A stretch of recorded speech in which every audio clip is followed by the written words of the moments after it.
Niu RQi, a proper electric motorbike from the scooter brand Niu. Let's take a look at what this bike had to offer on our Hotlap test track.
Yeah, Niu. I know the brand. My son has an electric scooter, and I have to admit, he really gave it a good thrashing and put it through some tough tests, and it survived. So when it comes to electric scooters, those little scooters, those kick scooters, probably the most dangerous vehicles on the planet, they've got a very, very high product quality. And according to my son, he's the expert. It's the best brand in that segment. But what about motorbikes? We all know they play a solid role in urban mobility, and now they want to step it up with proper motorbikes. And they're taking a respectable approach. For instance, they've already fitted Pirelli Diablo Rosso 3 tires. So very high quality rubber with a 160 rear. And they clearly want to appeal to the daily rider as well. The kind of person who says, I want a bit of performance in my day-to-day mobility. In this test, I didn't pay any attention to how long it takes to charge or how much battery capacity there is. For this review, I was only interested in how well the bike rides. And the first thing that strikes you with electric motors in general, and also with the Niu RQi, is that you feel that heavy battery block when turning in. The front end feels relatively heavy. And then you have the issue that with some chassis setups or with certain bikes, the weight keeps pushing onto the front wheel. But this one's different. It actually handles quite nicely. But when you're leaned over further, it starts to feel a bit twitchy. I needed about 5 to 6 laps to really build confidence in the front end, because that's something you've spent decades training. This feeling for balance, for the weight distribution. And that weight distribution from front to back to front, it's just different on electric motorbikes because of the battery and the motor. In practice, it felt like you could ride proper, sporty lean angles. I think it's just shut itself off now. And of course, you've got this keyless ride system. So the key is just here with me sitting inside. And that's always a bit spooky. And you've got the key, then you press this ready button and off you go. It's always a bit strange to be able to get going without any noise at all. But that's also a downside. When the motor doesn't make a sound, you start to hear every other little noise the bike makes. For example, when you brake harder with the front brake, the brake pads start to rub and squeak a bit. On other motorbikes, you might not even notice it. But on this one, you definitely do. Simply because there's no other sound. If the Super Duke from KTM squeaks, you don't really notice, because the bike itself is so much louder. That was a bit annoying while riding. That complete ghostly silence, except for that squeaky brake. Now let's talk about the motor.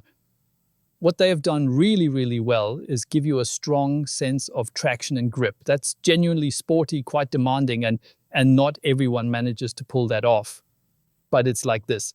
Even as an experienced rider, when you roll into a corner or set off or want to accelerate, twist the throttle, lay on some torque, you know exactly what's going on. And that's one of the strong points here. From 0 to, let's say, the first 50 to 100 meters, it has a really strong, really explosive torque delivery. But what makes the Niu stand out is that it never feels abrupt or jerky, and it certainly doesn't feel dangerous. It's very well controlled. I'd say that's the biggest strength of this bike, that you can actually make use of that torque push, that initial burst, which is the most impressive thing about electric motorbikes. Not just when pulling away from a traffic light, not just from a standstill, but also when you're coming out of corners. Even in tight hairpins, you can gently open what is essentially the torque controller. It's not a throttle as such, and send that acceleration straight to the rear wheel. And I'd say everything in the speed range from 0 to 40 feels sporty, feels quick, and also feels confidence-inspiring and smooth. Now, on the display, you can constantly see the power output. It shows something like 0.9 kilowatts as the maximum being delivered, and then from around 60 kilometers per hour, it starts to lose a bit of punch. That's the big difference compared to petrol-powered bikes, especially in the smaller capacity segment where you don't get much down low, but the engine builds up more at higher revs. With electric bikes, it's often the other way around.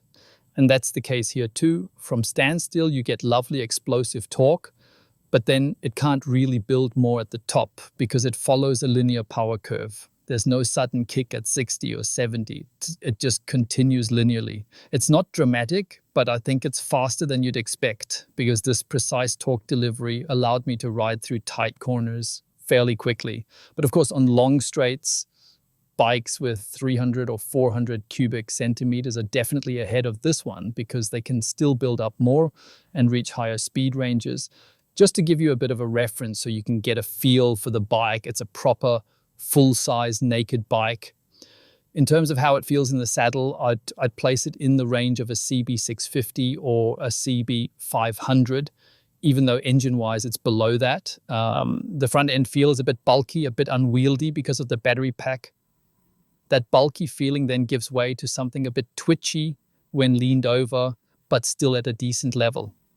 I remember the Energica I rode, which was significantly more expensive, had an even heavier front due to the larger battery, and that pushed onto the front wheel as well. This one didn't do that. To be fair, it held its line well.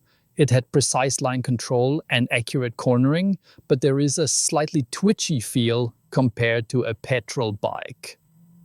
All in all, it's a solid and respectable showing from Niu. And earlier I made a mistake. It's got a 140 rear tire, not a 160, a 140 Diablo Rosso. A very, very good performance from Niu. I don't know what people will end up doing with it, whether they'll ride more in the city or take it out into the countryside. I'd need to think about that. I can't say for sure, but here on the test track, it delivered a strong performance. I'm curious to see where it'll position itself among petrol-powered bikes. I don't think it fits into the 125 class. I'd say somewhere around the 200 to 300 cubic centimeter class. That's where I see it slotting in.